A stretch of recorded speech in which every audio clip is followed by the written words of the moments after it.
You are not calm, you are just exhausted. And that voice in your head that whispers for rest, it's not seeking peace, it's begging for escape. You keep chasing, but the finish line keeps moving. You chase goals that aren't yours, dreams that don't fulfill you, pleasures that don't heal you. And the world keeps feeding you illusions. It sells you the lie that more is better, more success, more validation, more attention, more achievement. But deep down, your soul is suffocating. You don't feel grounded, you don't feel whole, because your mind is owned by desire. Not desire as in ambition, desire as in attachment, obsession, addiction, a clinging to what you think will make you enough. But what if I told you, peace doesn't come when you finally reach everything. Peace begins when you no longer need to. The Stoics understood this, not in theory, in blood, in silence, in solitude. When Marcus Aurelius sat alone at night with a war outside his gates, he didn't pray for more victories.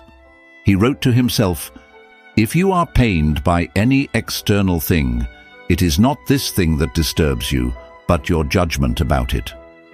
Epictetus, a slave, beaten and broken, still found inner clarity because he let go of the illusion that the world must conform to his will. Seneca, surrounded by opulence, still practiced poverty, not because he was poor, but because he knew what it meant to be free. Desire is a prison, not because wanting something is wrong, but because needing it is. You think the chaos in your head comes from being too busy, too burdened, too distracted, but it comes from being too attached. Attached to results, attached to recognition, attached to approval. You're not failing, you're not scattered, you're not broken, you're just not still. Your mind is noisy because your desires scream louder than your principles. You've been trained to react, not reflect, to chase, not choose, to run, not sit. Sit now, not physically, but in your soul. Sit and ask yourself, what are you really chasing? Fame, love, success, or is it just relief? Most people don't want greatness. They want the feeling of being enough. But the more you chase that through things, the more it slips away. Because the pursuit of enough through external gain is like drinking salt water. The more you drink, the thirstier you become. And desire, uncontrolled, unmanaged, unquestioned, is the salt. You want calm? Then kill the craving. Not by force, not by denial, but by clarity. Understand what's beneath your hunger, not what you say you want, but what your pain is really asking for. You want validation because you were ignored. You want power because you once felt helpless. You want love because you still carry the wounds of abandonment. Fine, honor that, but don't become a slave to it.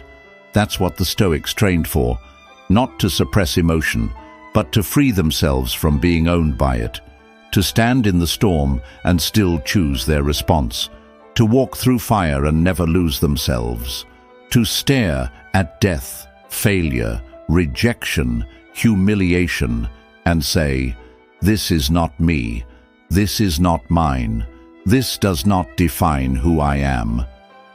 The reason your mind doesn't rest is because it doesn't feel safe, not from the world, but from you. You keep lying to it, promising things you don't need, prioritizing what doesn't matter, feeding it fear dressed up as ambition.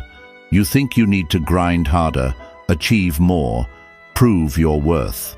But what if your peace is not behind another victory, but in walking away from the battlefield entirely? Imagine that.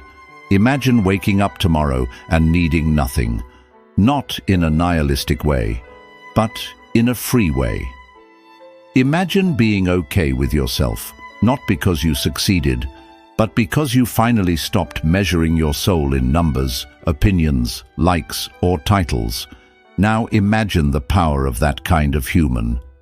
Unshakable, because no one can take what he does not cling to. That's what Epictetus meant when he said, "Freedom is the only worthy goal in life. It is won by disregarding things that lie beyond our control." But you've been trained the opposite way, to care about everything, to be anxious about everyone, to measure your worth by reaction, reputation, and result. And it's killing your peace. It's not the pressure that breaks you. It's the illusion that you must carry it all. So put it down, not because you're weak, but because you're finally wise. Detach, release, observe. Let the craving rise and fall without grabbing it. Let the panic pass through you like a wave without drowning in it. Let the desire burn without letting it consume you. That's strength. That's discipline. That's freedom. Your mind won't rest until your soul feels safe again. And your soul won't feel safe until it knows it won't be betrayed by you. So slow down. Silence the noise by not responding to it. Withdraw your energy from what drains you. Redirect your time to what roots you. Choose discomfort now over regret later. And remember, a man who has nothing to prove, nothing to fear, and nothing to chase, becomes a man no one can break. Epictetus walked that path. So can you. And so, the battle was never out there. Not in your deadlines, not in your failures, not in the hands of those who doubted you. It was in the longing, the quiet hunger behind your eyes, the thirst that grows every time you check your progress and feel it's not enough. The weight in your chest when you measure yourself against people who don't even know you exist. That's what's been burning you out. Not life, but your appetite for what you think life owes you. The Stoics understood this. Marcus, Epictetus, Seneca, they saw it clearly. Desire owns those who never stop to question it. It promises peace, but trades in pain. It tells you to run, and never tells you when to stop. You are not failing. You are simply drowning in what you were never meant to carry. Let it go. Let it die. Let silence replace the noise. Let stillness return to your breath. You don't need more. You need less. You need control. Not over the world, over yourself. Because peace isn't found in the next milestone. It's found when you stop craving one. You were never meant to beg for worth. You were built to embody it. And so now, stop chasing. Stand still. Let the chaos pass. And listen. The mind you've been trying to fix was never broken, just owned. And now, you take it back. As Epictetus once said, freedom is the only worthy goal in life. It is won by disregarding things that lie beyond our control. So drop the chase, cut the strings, and return to yourself.